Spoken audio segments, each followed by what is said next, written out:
became effective in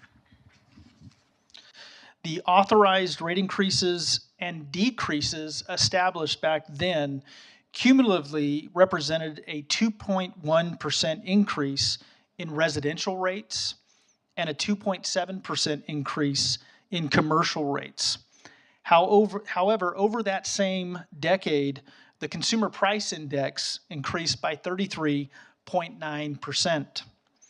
Based upon the draft fiscal year 2023-24 cost of service study, the Environmental Resources Division expenditures are expected to outpace revenues, resulting in a negative ending cash balance no later than fiscal year 24-25. The combination of minimal rate increases, elevated inflation, unfunded state mandates, and the need for significant capital investments in order to replace, to rehabilitate aging assets is expected to result in a growing structural deficit for the city.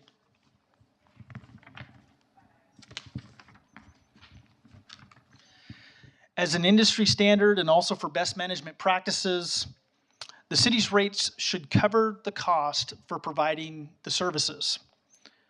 The city's rates should establish an appropriate level for cash reserves, and the city's rates should be reevaluated every 3 to 5 years to perform adjustments to the enterprise fund as needed.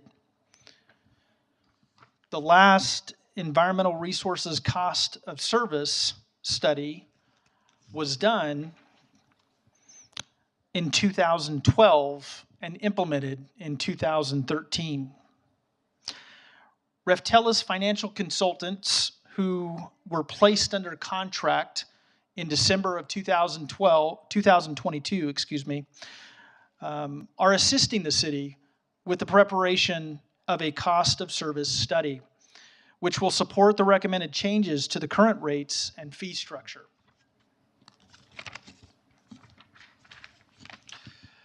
From this point, and I appreciate those of you that are in attendance, like I said, you can ask a question on the card in the back and submit that, and we will answer those questions in the order they've received.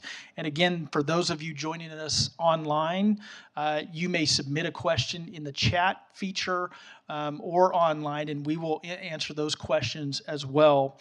From here, I'm going to turn it over to the city's consultant, Terry Boveri of Reftelis Financial Consultants, who's going to provide the cost of service study analysis that has been provided to the City Council, and this is for your review as well. And then again, Reftelis and city staff will be available for all of you at the conclusion of the presentation. I'll now turn it over to Reftelis.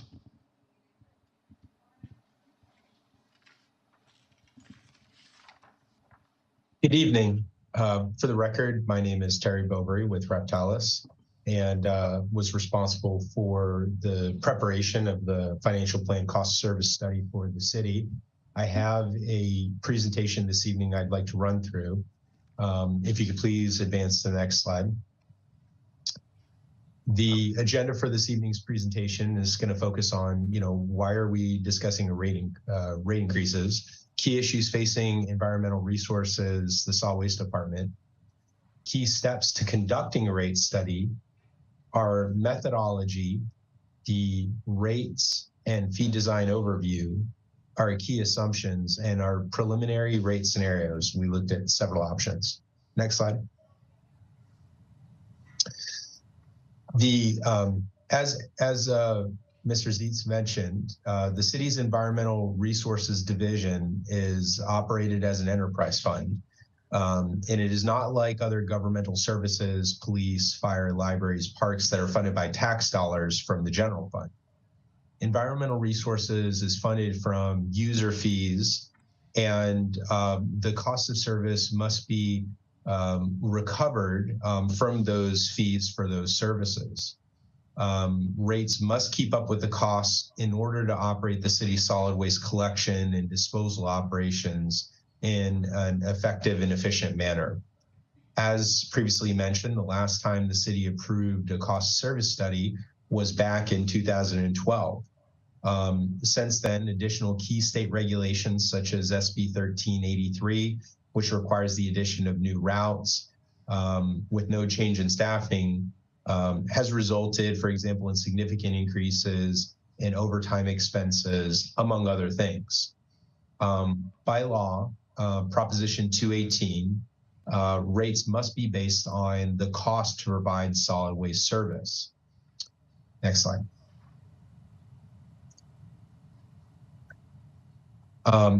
When we evaluated the study, we examined 3 key issues that were identified that are causing or putting pressures to have to raise rates. The first one, as previously mentioned, is elevated levels of inflation. We've seen significant cost increases, particularly since 2020, shortly after COVID. In addition to inflation, we've also seen effects to the lead lag time for purchasing vehicles. Sometimes it can take up to a year or longer. In addition to that, the cost of capital reinvestment has also gone up pretty significantly. And in order to provide solid waste service, refuse service within the city, it requires a fairly substantial capital investment.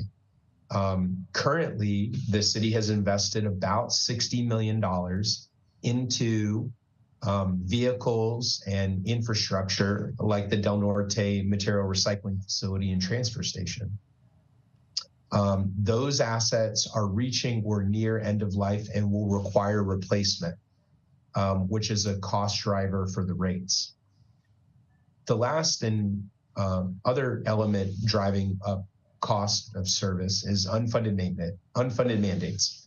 And we touched earlier on SB 1383, which relates to short-lived climate pollutants. And we also, there are other regulatory mandates related to AB 341, mandatory commercial recycling, AB 1826, mandatory commercial organics, AB 827, mandatory commercial organics and recycling for business customers.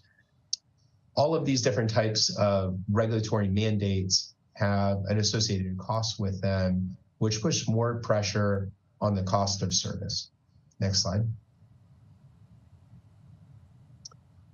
So now that we understand what has been a cost pressure to drive up, that's driving up the costs, and we talked a little bit about the enterprise fund, let's talk a little bit about the key steps in conducting a rate study.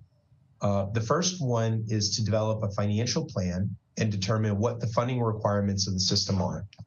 That effectively means that we're trying to identify what are the operating costs, what are the capital expenditures like vehicles, and other funding requirements that need to be covered from the charges for service. Once we identify the total funding requirements, then we move into the phase of cost of service. And we look to allocate those costs among the different customers that receive service based on the type of service they receive and the level to which they receive that service. For example, if you have a commercial customer that has a 2 cubic yard bin and another commercial customer that has a 4 cubic yard bin and generates more waste, the cost allocations should be proportional to the level of service, and the cost for 4 cubic yard service, assuming the same collection per week as the 2 cubic yard service, would be greater. When we allocated the cost, we work on designing the fees that we charge to each class of customer, where we take those allocated costs and divide by the number of customers that receive that service to then recommend the rate. Once we have the recommended rates, we go through this process of presentation, including stakeholder outreach, like this evening's presentation. And that's a part of the rate implementation and adoption process. along with other requirements such as Measure M and Prop 218 notice and public hearing requirements. After that point, and assuming no majority protest and approval by the Board of Supervisors, the new rates can be implemented effective the date of their adoption or implementation date. Next slide, please. This gives you a better overview of that process I described in the prior slide. If you look to the graphic to your right, it represents a balance. And on the left-hand side of the balance are the revenues associated with solid waste service. And on the right-hand side are the costs, which we also call revenue requirements.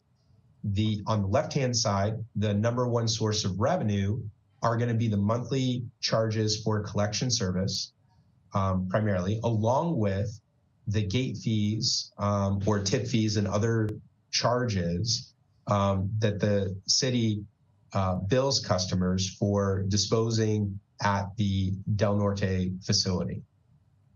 On the right hand of the scale, the costs, as previously mentioned, revenue requirements, include operating expenses. So that covers the labor costs, the personnel costs, as well as the fuel, materials, supplies to operate on a day-to-day basis. The capital costs are costs that are not annually recurring. They happen every so often. For example, vehicles often need to be replaced within an 8-year cycle. They have about an 8-year service life, sometimes 10. And that represents and constitutes capital costs that need to be recovered within the plan. In addition to that, we need to have adequate money within reserves to meet our adopted reserve policies, which we will discuss in more detail as an additional cost baked into the financial plan. And this gives you an idea about the methodology we use when coming up with a financial plan. And it's basically what we do is we will take this methodology and we will forecast it out over multiple years so we can determine and assess the adequacy of the existing and any proposed rate adjustments over that period of time to fund operations. Next slide, please. So we touched a little bit on the rate and fee design overview earlier, but rate and fees must follow applicable laws and regulations during implementation, including compliance with Prop 218 and Prop 26. Prop 218 identifies that an agency cannot collect revenue beyond what is necessary to provide the service. Revenues derived by the charge shall not be used for any other purpose other than that for which the charge was imposed. In addition, a written notice of the proposed charge shall be mailed to the record owner of each parcel at least 45 days prior to the public hearing when the agency considers all written protests against the charge. With respect to Prop 226, a fee need not bear a special benefit to the property so long as the fee bears a reasonable relationship to the burden the fee payer imposes on society. And effectively what this means is that we must follow certain procedures by law for the implementation of any proposed rate changes concurrent with 218. And that applies to what we refer to and define as rates. And on the slide at the bottom left-hand portion of the page, you see that we define rates as property-based charges which must follow law and design of the fees, including Prop 218 and Prop 226. Fees do not require following Prop 218, but are required to follow Prop 26. An example of the rates would be the monthly charge for collection service that you pay at your property or business. A fee would be a charge at the Del Norte facility for bringing waste, for example, to dispose, and would fall in that category. Next slide, please. I want to apologize in advance for the font size. It is small. However, these images that you see outline all of the current rates for service and identifies the level of service. So for residential, we charge a monthly fee that varies based on the size of your container and the number of containers you have, as well as if you request additional service. Those are all bin-related services and are serviced by an automatic side loader on a weekly basis. Similar residential style services are also provided and have a different rate structure. And those would include multifamily units 4 or less. You also have commercial style service for residential customers and multifamily living units of 5 units or greater, and they have a different type of service that is related to a container of 2 cubic yards or 4 cubic yards typically. And the charges for service for that level of service varies based on the frequency of collection and the size of the container, as we sort of explained earlier in that example about the fee structure and the relationships for the fees being proportional to the level of service. The residential service includes refuse collection, recycling, green waste, and organics collection. Next slide, please. Similarly to residential service, commercial, small businesses get charged a fee for the number of containers that they may receive, and the greater the number of containers, the greater in the service. They also offer service based on the container size, 2 cubic yard, 4 cubic yard for refuse, and you can see some of the rates here listed for that. It also has different rate. The city also has different rates for commercial and recycling and organics. Next slide. Lastly, the city also charges for industrial customers, and these are what's referred to in the industry as roll-off service. And these are larger containers, typically more waste, and the service is associated with a roll-off truck that comes and picks up just that roll-off for disposal. And so it's a different level of service, and it's classified as an industrial customer who's using this level of service, and we have a different rate structure. And with this particular rate structure, a key difference is that the cost of disposal is charged based on the actual weight of the materials that are disposed of in the container when it's picked up. Next slide. So that rounds out the rates that the city charges for solid waste service. Here are some of the fees. On the left, you'll see a table that identifies the current tip fees per ton charged at the Del Norte facility. On the right-hand side, you'll see some other miscellaneous types of fees that are charged and also considered fees, such as security and contamination charge, walking floor transfer trailer, special collection service, as well as delivery fee for mechanical loading containers. Next slide, please. So what were some of the factors that we considered in the rate study? I already touched on what the 3 main drivers are, but let me run you through some of the other elements contemplated. Inflationary assumptions are factored into the growth assumptions. We have to make assumptions about inflation in the costs over time. We also make assumptions about the growth in the customer base and the demand for services. We then are able to make assumptions around our operating and maintenance budget and what those operating costs look like over time, as well as our capital needs through a capital improvement plan. Finally, existing debt service and financing associated with the funding plan for the capital is reviewed, along with ensuring that in the rate study, we maintain compliance with our cash reserve targets. Next slide. Here we identify what are some of the key assumptions that form the baseline of the forecast.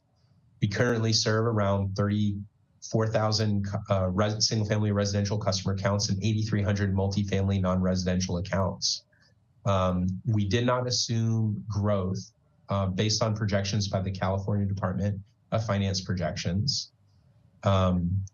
Our revenue projections are based on a forecast of those customer statistics and demands applied to the current rates for service when we evaluate the existing charges, along with the other fees, as we just ran through the different types of fees and charges. We then develop a forecast of the operating cost, which is based on the currently adopted fiscal year 2023-2024 operating budget, which commenced with the fiscal year on July 1st of this calendar year. We also assume the infrastructure use fee repayments to the general fund, which had ceased due to litigation, will restart in the fiscal year 2025. Next slide, please. With respect to the capital, we assume the replacement of the Del Norte or significant capital investment to the Del Norte material recovery facility beginning in the fiscal year 2026, as well as vehicles to be rented or purchased starting in fiscal year 2025 to address the fleet replacement needs of the system. In order to do this, we've assumed debt financing beginning in fiscal year 2026-2027 timeline. And the terms of those assumptions are for 20 years at a 5% rate for the long-lived assets, such as the material recycling facility. And for the shorter term assets like vehicles and trucks, we assumed a 7-year term at a 3% rate. The 7-year term is consistent with how the city has historically debt financed vehicle purchases. Next slide, please. So our operating expenses include a variety of different elements. The pie chart on the right gives you a breakdown. Personnel expenses and disposal costs, along with maintenance and fuel, account for roughly 75% of the total cost of operations, along with other contractual services, indirect cost allocations, professional services, supplies, fleet, insurance, and utilities round out the balance of the other operating costs. This provides an overview of the budget composition and again forms the basis for the financial forecast of operating costs. Next slide, please. Based upon assumptions in growth, review of the operations, compliance with all regulations, we estimate operating costs increase by about 4.5% per year.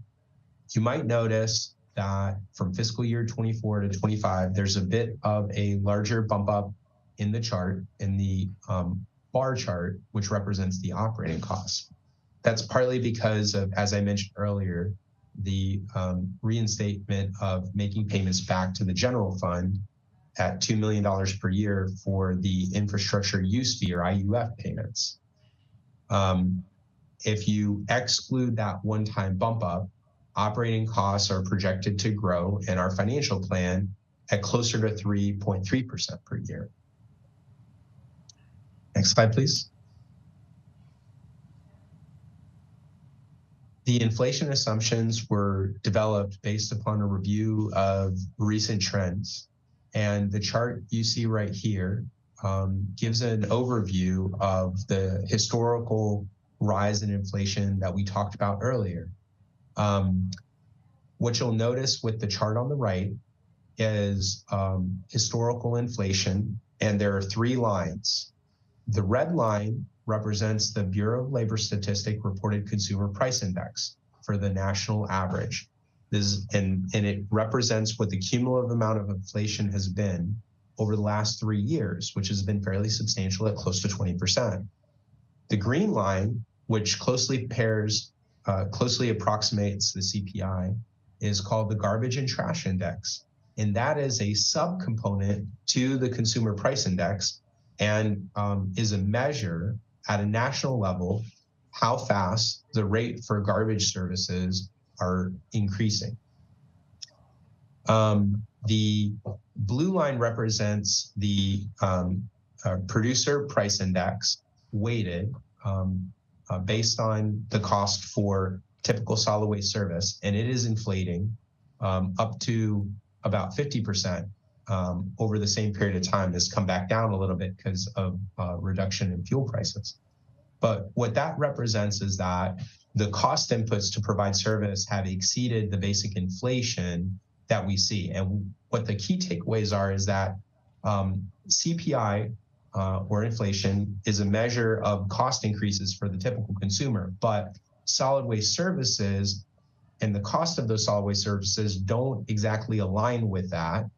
And while the Garbage and Trash Index is a measure of what other utilities across the country are raising up their garbage and trash rates by, the true underlying costs appear to be higher than the rate at which they've raised rates, which indicates that many municipalities are going to be raising their rates.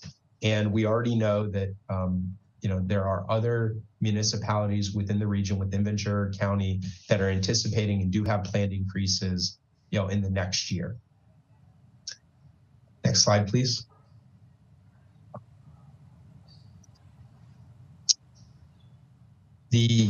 Now that we've touched on the operating costs, let's talk a little bit more about the capital improvement plan.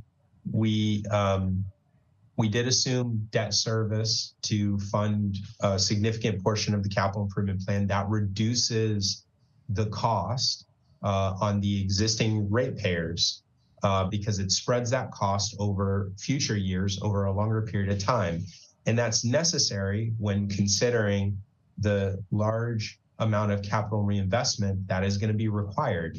When we consider, earlier I mentioned that the city has already made a $60 million investment and that we are near or approaching end of life and we will need to replace most of that infrastructure.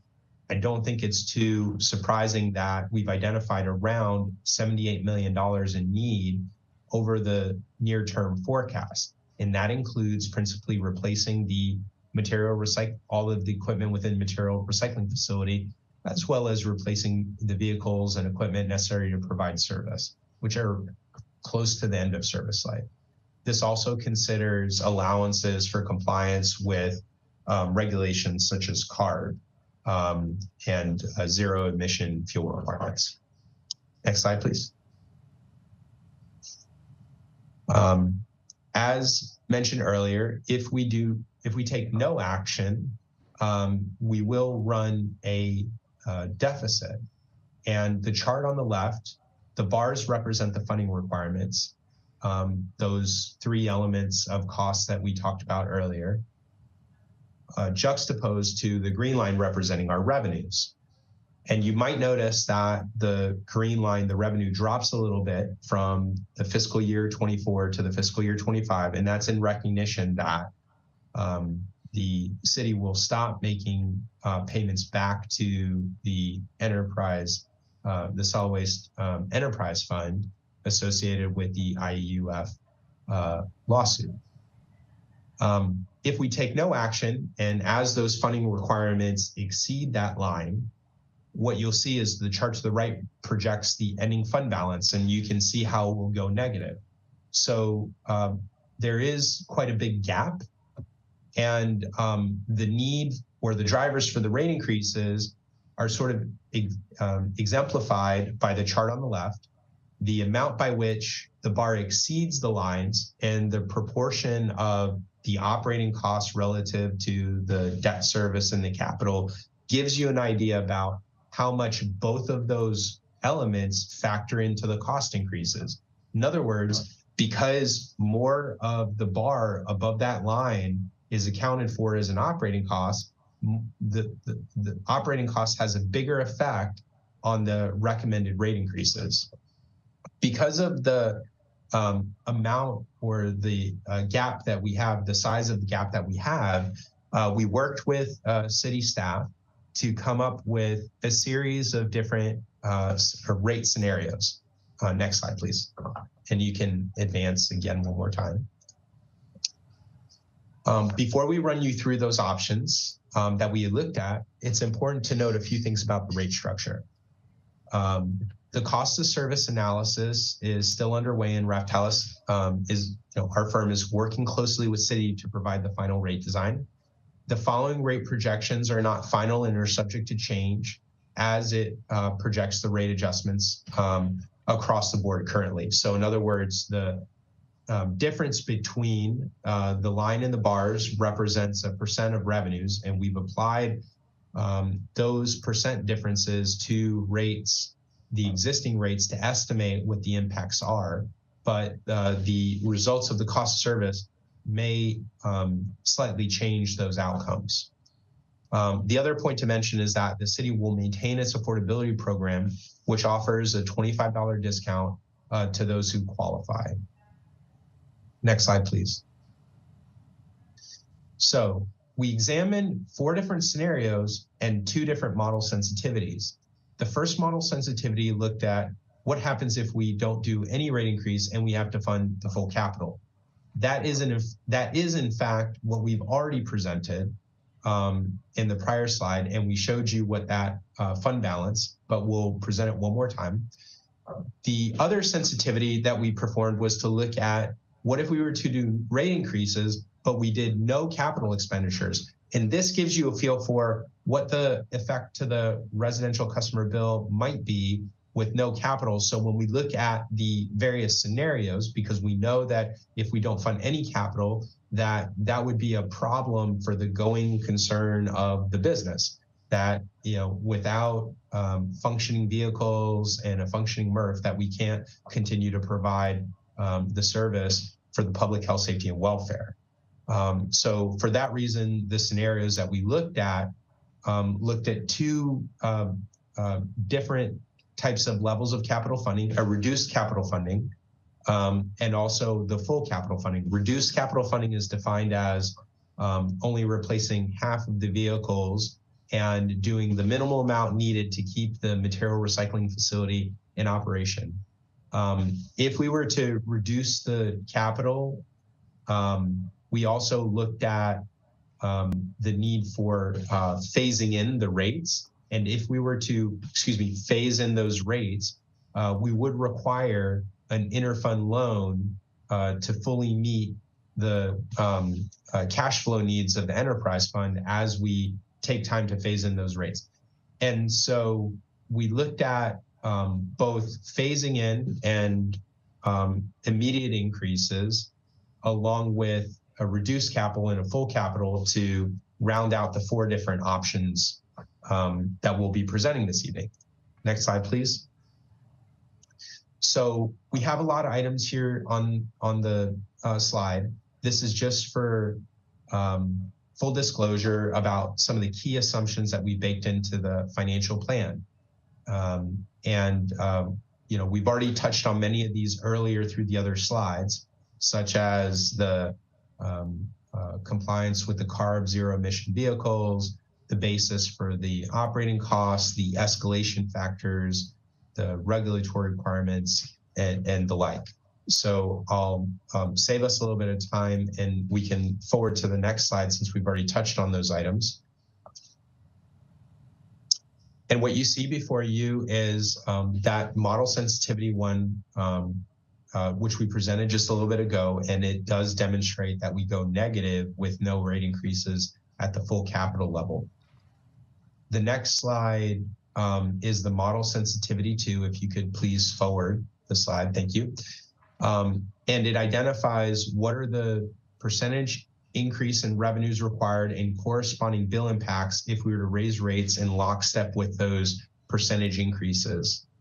And on a monthly basis, for a residential customer with 96-gallon service, that would be roughly $13 per month, a little over $13 per month in the first year, fiscal year 2025, which would be July 1st of 2024.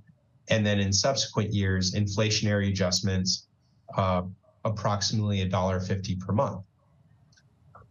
If you go to the next slide, this presents what the chart on the left would look like if the green line were applied those rate adjustments, and you can see how the revised revenues would parallel the funding requirements beginning in fiscal year 2025. The chart on the right, assuming implementation of the rate plan with the cost assumptions, and again, this assumes no capital, we would be in compliance with our minimum cash reserve target. So the bars represent our ending cash balances. The line represents the target that we want to meet by the end of the forecast period. So we phased in compliance with our internal policy at 25%, trying to maintain 25% of our operating expenses in cash reserves within the fund balance. And I believe that the city's CFO will be reviewing the fiscal cash reserve policies. Next slide. So now we can start to compare and contrast. Model sensitivity 2 was a $13 increase with no capital. Scenario 1 is a rate increase with moderate capital or reduced capital, as I mentioned earlier. And what we've identified is the need to raise the rates by $14 in the first year, $3 in the second year, and about $1.50 thereafter on average, roughly. If you go to the next slide, you will notice that the proposed adjustments keep pace with the rise in costs, and that our cash reserve targets, we meet them similar to the model sensitivity 2 run. So now let's forward to the next slide and examine scenario 2. In this scenario, we've kept the same cost from scenario 1, except for we've phased in the rate increases. Instead of that larger $14 per month and then $3 per month increase, we've phased that in over time at $7.55 per month for residential service over the next 3 years, and then $1.60 in 2028 and no increase in 2029. If you please forward to the next slide, you'll see the similar chart. And in this case, you can see that the funding requirements exceed the revenues in the fiscal year 25. And in order to fully fund requirements, we'll need to utilize reserves along with an assumed $5 million interfund loan to bolster our cash so it doesn't go negative. By the fiscal year 28, with the rate increases, we'll be able to generate sufficient revenues to then build back our reserves, and we will not require a further rate increase in the fiscal year 2029 with this particular rate plan.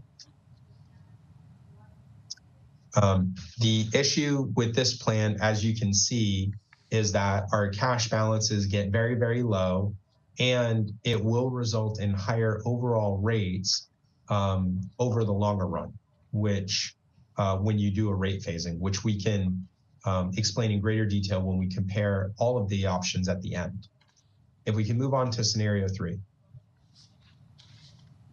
As you can see here, scenario 3 represents the full rate adjustment based on the timing of the needs of the costs and the full capital expenditures. And in this case, it increases for a typical residential customer roughly $15 per month, then $3.70 per month the next year, and then $2.75 in fiscal years 27 and 28, going back down to about $1.50 thereafter. So for comparison and contrast, you can kind of see that, and if we did no capital, we would need to do something on order of $13 for fiscal year 25. If we do reduced capital, it would be about $14 in the first year. And then if we do the full capital, it's about $15 in the first year. Now, if we phase that option, that'll be the next scenario, which we'll go to in just a minute. But before we do that, if you could just advance to the next slide for me, you'll be able to see what the outcome of the financial plan is if we implement that rate increase. And you can see that with that $15 increase in the first year and additional increases thereafter, we generally, our revenues exceed those funding requirements and our cash reserve balances look healthier throughout the forecast period. We also do not require interfund loan to make this plan work, and we meet our reserve targets by the end of the forecast period, similar to all the other scenarios.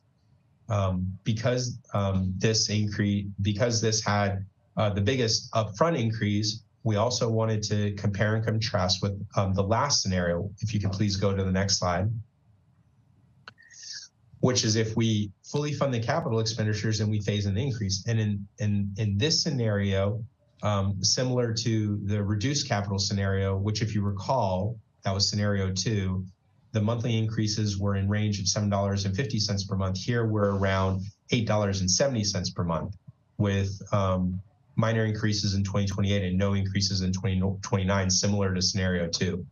And if we look to the next slide, which will present the financial plan results, you'll see similar to scenario 2 with the reduced capital phase-in, we also here we are below cost for a few years, and then generate some surpluses with the rate increases in 2027 to build back our reserves to our working capital targets with no increases by the final year of the forecast.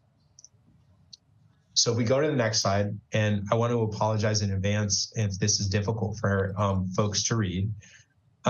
We have a little table at the top right that'll summarize the impacts. And the key takeaways are as such. Most of the increase is due to the need to fund operating costs.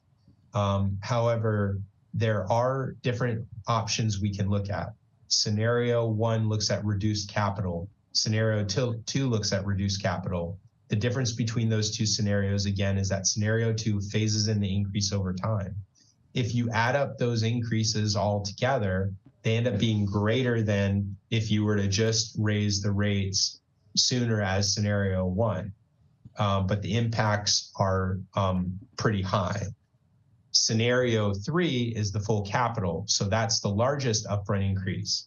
But the highest rate increases are related to scenario 4, because in order to phase that in, we incur additional costs. We've got to borrow money, incur interest costs to repay interfund loans, among other things. And so for those reasons, scenario 4 does result in the highest rates over time, but there's a trade-off. So scenario 3 has fully funds all the needs of the system, but requires a bigger upfront increase because of the fact that we're behind the mark on our revenues relative to our costs, namely our operating costs. If you can advance to the next slide, this provides a general overview of the rate revenue adjustments that would be required for each one of those scenarios that we presented. And with that, I would like to open it up, if you want to advance to the next slide, for any questions that may have come up. Eric? Yeah, thank you, Terry. And I want to thank again the public for coming out, and for those of you that are following us on the chat. And Terry, I do believe we have some questions, so I'm going to turn it over to Sarah. Sarah, if you could read maybe the first question that you have for us. Yes, we've got some questions in the chat right now. The first question is, why not raise rates when needed in 2024, 2025? Yeah, it's a very good question. And so as the staff report in the presentation pointed out, in 2024, 25, it is anticipated that the revenues will run out, the cash reserve will run out, and we will run into a negative balance, and that was presented in the workshop. But together with that, the rate increase that is being proposed would not take effect until July 1 of 2024, and so in effect it would be for the 24-25. Sarah, do you want to read the next question? Yes, the next question is, what cuts or reorganization have/had been made in the last year to ensure current tasks aren't bloated? Yeah, so the system currently works as efficient as it can. The city has not filled many positions and also purchased much, equipment. We've been handling that with the resources and the staffing that we have presently. Now, we also promote a lot of education and outreach, where in that education outreach, we're looking to provide instruction to the public so that they will recycle effectively their recyclable materials, their organic materials, their food waste materials. As those materials are brought into our recyclable streams, they result in the form of contamination. And so that form of contamination ends up becoming a cost for our staff to sort, to process, to transport, and ultimately we lose the revenues that we can gain from that product that's contaminated.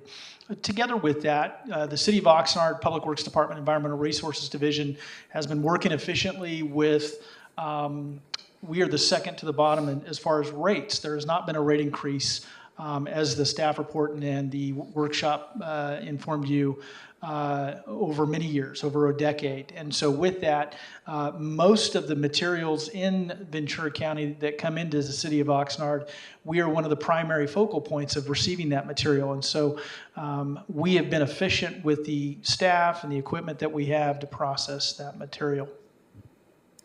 You still have more questions. The next one is, what is the state mandated cash reserve requirements? What are the current reserves? Yeah, Terry, you want to, I know that in your presentation you mentioned that the cash reserve requirement was 25%. Terry, do you want to expand on that? Yeah, so I don't believe that there's a state mandated requirement. However, the city has an internal policy of maintaining 25% of operating expenses as a minimum cash reserve. This is a fairly customary practice within the industry to have a certain amount of cash within the bank to be able to pay your operations. And if you think about it, 25% represents about 3 months of operating costs. So if the city were to not collect any more revenue for a period of time, the cash reserves would provide enough revenue, assuming that the operating costs are incurred on a linear basis, on a monthly basis, enough to fund that operations. And so we need that cash reserves in order to fund the day-to-day operations when at certain times those operating expenses may exceed the revenues in given months, let's say, as we have more expenditure outflows. Also, it provides some buffer for unexpected costs, which can and do arise on occasion. I have seen cash reserves at higher levels. And so in my opinion, I think these are sort of the minimum requirements, if you will. So I think that these are best management practices. The Government Finance Officers Association, which is an industry accepted organization related to governmental finance, does recommend 60 to 90 days of basically 2 to 3 months of operating expenses for working capital. In addition, for enterprise operations such as this business enterprise, additional reserves above that for other types of needs, maybe capital, et cetera, whatnot. So there isn't a state requirement to mandate a minimum amount of cash reserves, but it's a city policy, and the city's policy, in my opinion, is sort of a minimum best management practice aligned with industry standards. Thank you, Terry. Sarah, do you have the next question? Yes, I do. How will this rate increase impact non-management workers' pay? Yeah, so this rate increase does not impact non-management workers' pay. The non-management workers' pay is processed associated with the affiliation agreements, and that's handled by the Human Resources Department of the city. So the cost of service study takes into account the level of service that's required to meet both the unfunded state mandates and the services that are provided to the public. So yeah.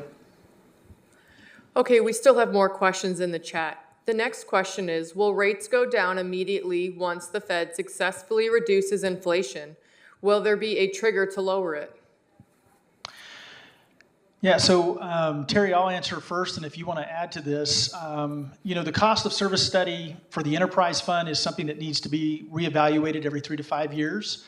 So our hope is that we would return with an evaluation and a reassessment of the enterprise fund in 3 to 5 years. Terry, did you have anything to add to that? Yeah, what I would say, I would try to give an analogy and just say that if you think about a car driving on the freeway, and you think about the speed as the rate of inflation. So if inflation drops and you're driving along the highway and your speed drops, you've still traveled down that road. And so just because inflation slows or the speed of the car slows doesn't mean that we're going in reverse. So the rates aren't going to drop lower from where they're at today. It's just that if inflation reduces, the rates won't rise as fast as they've needed to rise in the near term to cover the accelerated rate of growth in the operating cost, if that makes sense. Thank you, Terry. Sarah? Have you looked at the restructuring to adjust to new mandates rather than raising rates?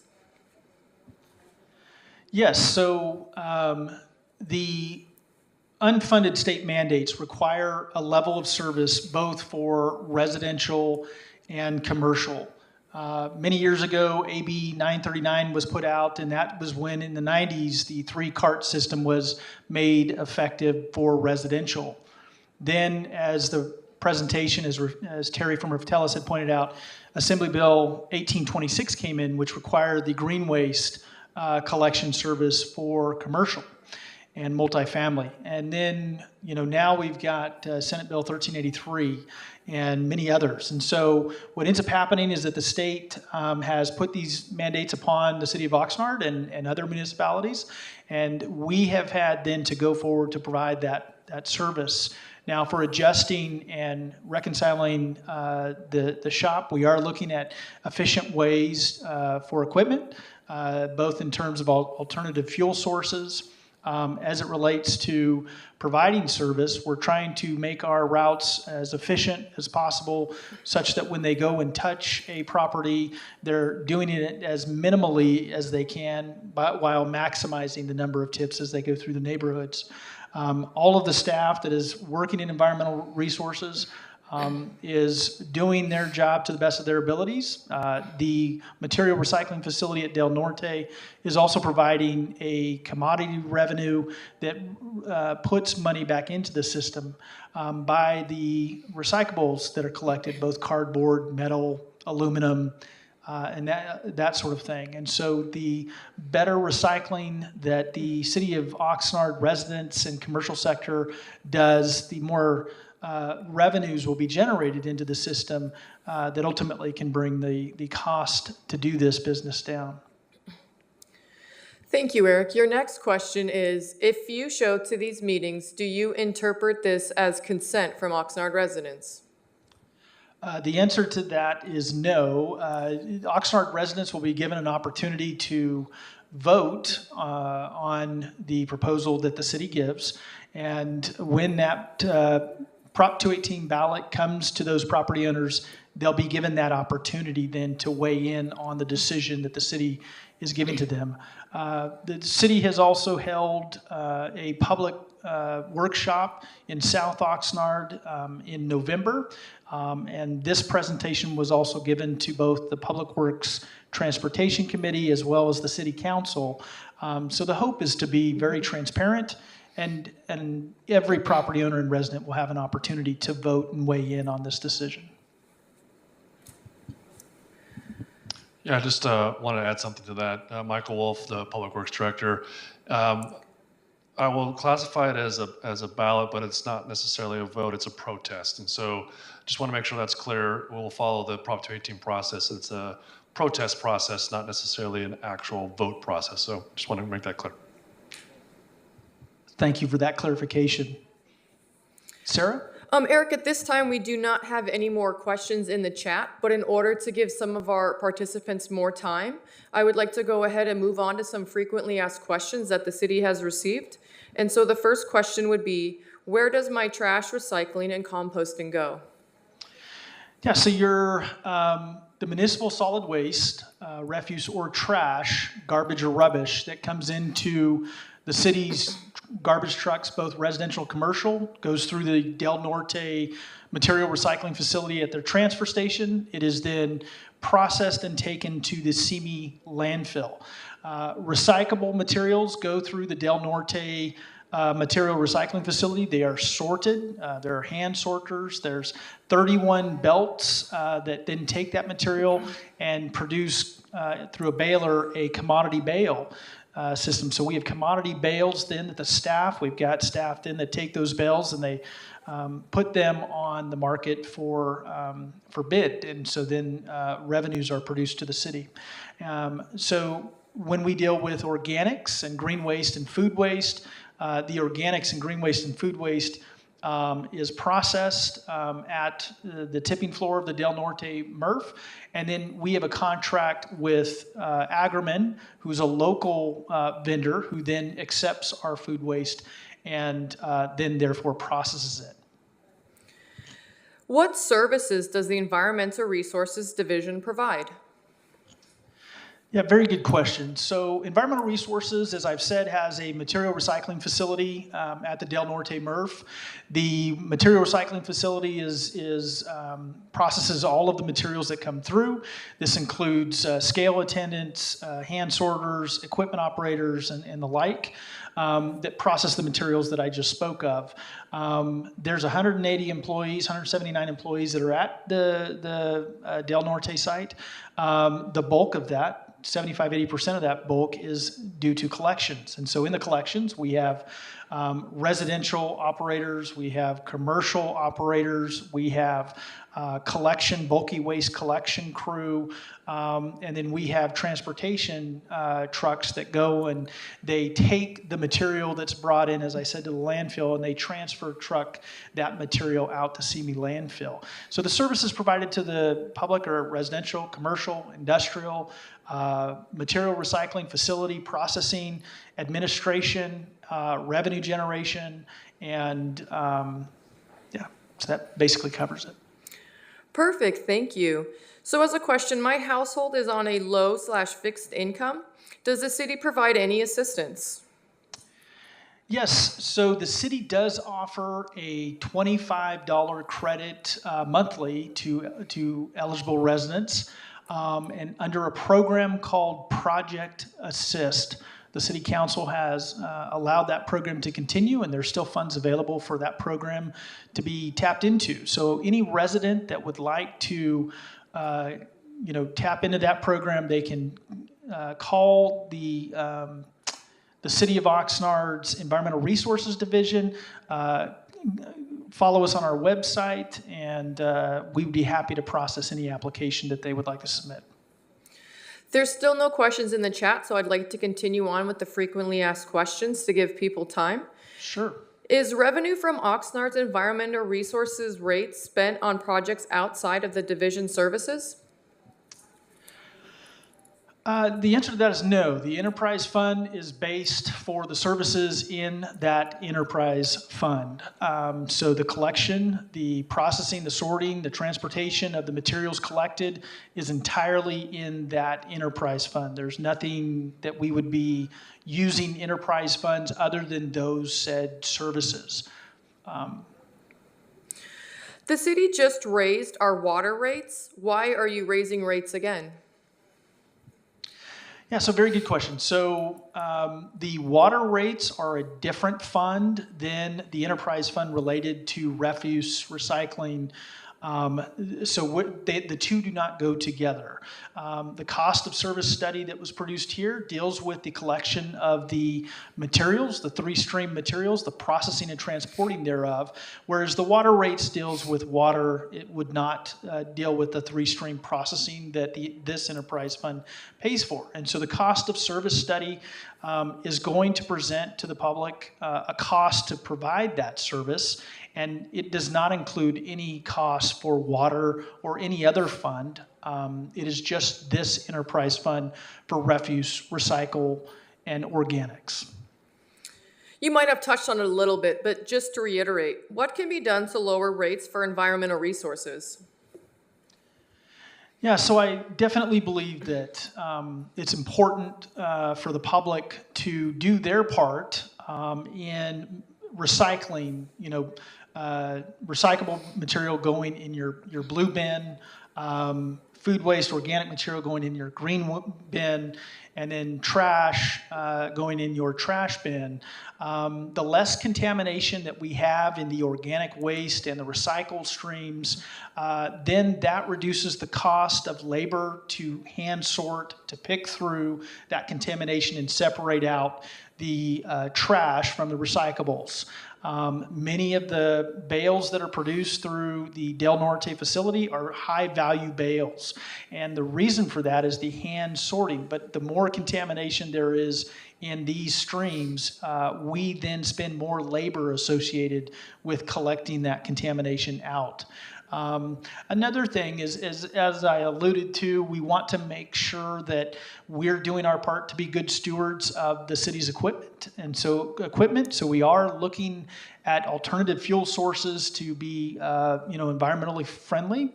And so we're looking at, right now we've got compressed natural gas equipment. So the city has saved many dollars on not having to pay for diesel fuel and instead is using compressed natural gas. We do have a team of recycling and outreach folks that go out to the businesses and the residents and assist them in meeting the goals that the state has put on us, and we're here to help them. There is more of a comment in the chat, but I would like to give you a chance to address it and let everybody hear what's going on. So it says costs are going up for everything and hitting consumers hard, especially for low income and fixed income individuals and families. I can understand a few dollars to keep up, but I think the service could be managed better to keep costs down. Yeah, thank you for that comment. A couple things. We did talk about the Project Assist, and so if you've not looked into the Project Assist, again, that's a $25 credit to the public, to the residents, if eligible, that we can provide. So that can assist the public in their utility bills. The other thing is that we do offer a 64-gallon container for trash instead of a 96-gallon, which is at a lesser rate. And so that is another way to assist in reducing that bill. And I would say that, again, the cost of service study that was produced at this time, we have not increased rates over a decade. And so for that, we're a little bit behind. And as we're going through this, this cost of service study is something that's going to provide the resources needed to fulfill some of the obligations, the unfunded state mandates and other requirements that are placed upon the city. And if the city does not step up to meet those obligations, there are fines associated with not providing those levels of services that then in fact there would be other ways of cost that could come to the city. So we're trying to work towards a goal of doing everything efficiently. As we stated in the workshop, we will look at our cost of service again in 3 to 5 years, and if there's an adjustment to make at that time, we would make that recommendation to council. But yeah. Thank you for addressing that. There is no more questions at this time in the chat or in person. Okay, thank you, Sarah. And I want to thank the members of the public that have turned out. And I want to thank you for your questions and your time tonight. This concludes this presentation. And if you have any more questions, feel free to reach out to staff and Environmental Resources. We'll be happy to answer those questions for you. Thank you for your time and participation.